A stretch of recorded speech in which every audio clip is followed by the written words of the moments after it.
This Christmas, kindness wore paws. At SantaPaws, the season of giving wasn't just about lights and gifts, it was about compassion.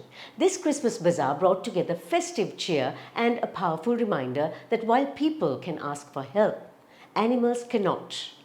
Through every visit, every purchase, and every act of generosity, SantaPaws gave a voice to the voiceless, proving that Christmas truly is for all, especially for those who need us most. Welcome to Kaleidoscope. I am Savithri, Rodrigo.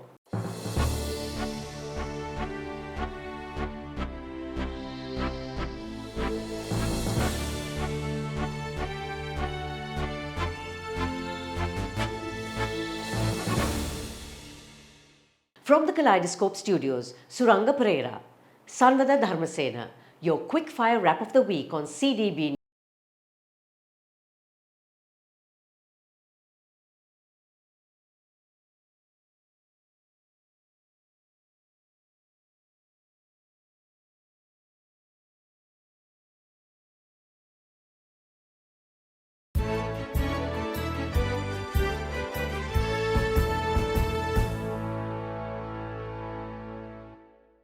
Remember when sending a Christmas card was a holiday ritual, cherished and awaited?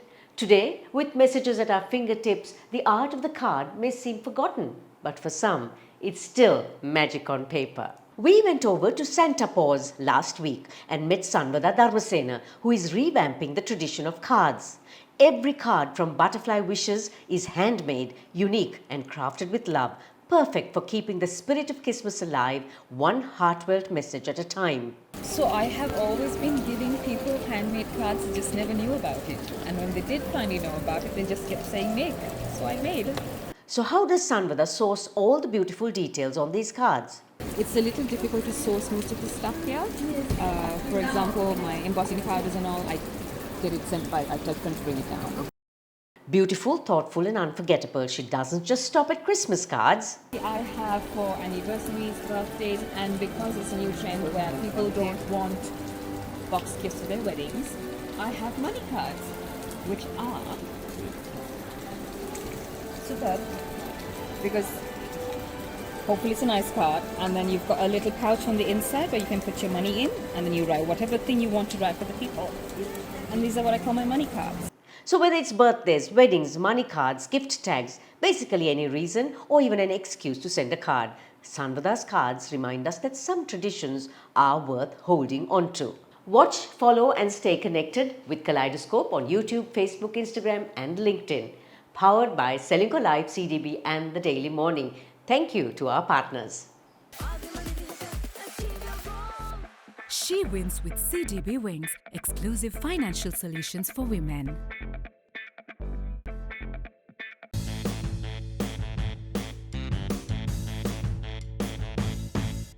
All the highlights, none of the clutter. Here's your CDB news in a blink. Sri Lanka's economy picks up pace to 5.4% growth in 2025's third quarter and stays upward.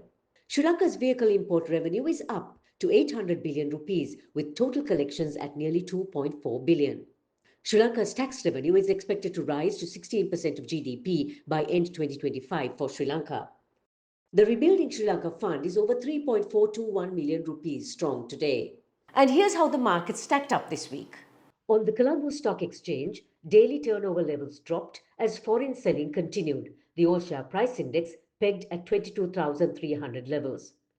Oil prices held firm at $56 per barrel, even as US President Donald Trump ordered a blockade of all sanctioned oil tankers entering and leaving Venezuela. Gold prices moved up to $4,330 per ounce as the US unemployment rate rose to 4.6% and the US dollar weakened. Winning a record-breaking fourth time, Portugal's Algarve Beach is the world's leading beach destination. Stealing the spotlight at the Wildlife Comedy Awards, this pose-perfect gorilla swung its way to first place. Nobody does Christmas the way the Irish do. The 12 pubs of Christmas has people going to 12 pubs, having one drink each and following funny rules at each stop.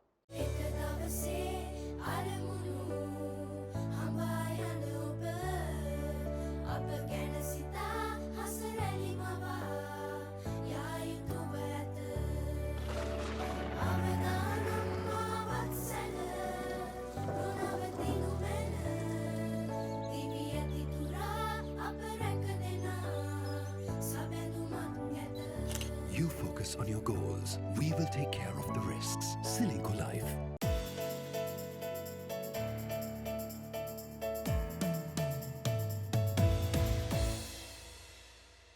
It's a 1.5 billion US dollar export industry, nearly 260 million kilos of annual production, and a future clouded by shifting tastes, climate pressures, and Gen Z indifference.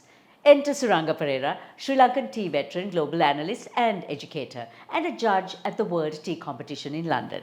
He believes the path forward begins with bridging a critical knowledge gap and rediscovering everything we've forgotten to tell the world about Ceylon tea. He's on Kaleidoscope SriLanka Live Dialogues today. What would you say is the single biggest gap in knowledge that we have in actually taking the industry forward? Tea started its life as a herb almost 5,000 years ago, which we take for granted. So the health benefits of tea is something that we are not educating our consumers enough, and that is a big gap, and that's, I believe, is the single most knowledge gap that we have.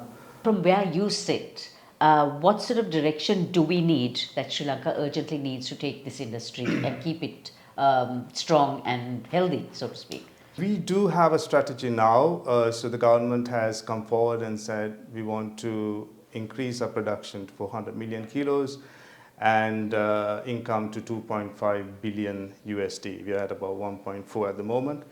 But there, I think there is a small measurement change that we could look at. Say 2.5 billion income is a great target to have, and I think we can most certainly achieve that. But I think quantity is not the only way that we can achieve it. Value, quality, increasing our quality. We have a lot of potential in increasing our quality. So if we do that, we still can achieve it. If we go up to 300, we have been 300 million kilos very comfortably, and increase our FOB value to $8, we will still achieve 2.5 billion. And if we increase it to $10 a kilo, we are achieving $3 billion revenue. So that is achievable not only through quantity but through quality.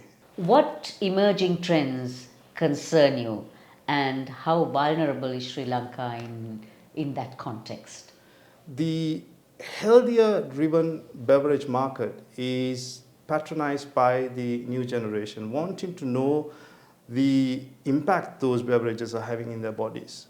Right? The tea doesn't have sugar, it doesn't have calories, so it's an amazing beverage that, as you very correctly said, the trend is not a threat for us. It's a good way if we do position ourselves correctly. So there is a great opportunity for us to position us in the right direction. You've spoken often about the growing disconnect between tea and Gen Z. How can Sri Lanka actually make tea relevant to the next generation? I'm sure you would have heard about the matcha craze that's going around the world. Matcha has been there for over thousands of years, right? It's not a new thing. It just has come about because of the TikToks, the Instagrams. So social media has driven it through the roof. And currently, Japan, who produces matcha, authentic matcha, cannot provide enough matcha to the world's consumption. So it has grown that amount, and they're charging amazing amounts of dollars for that.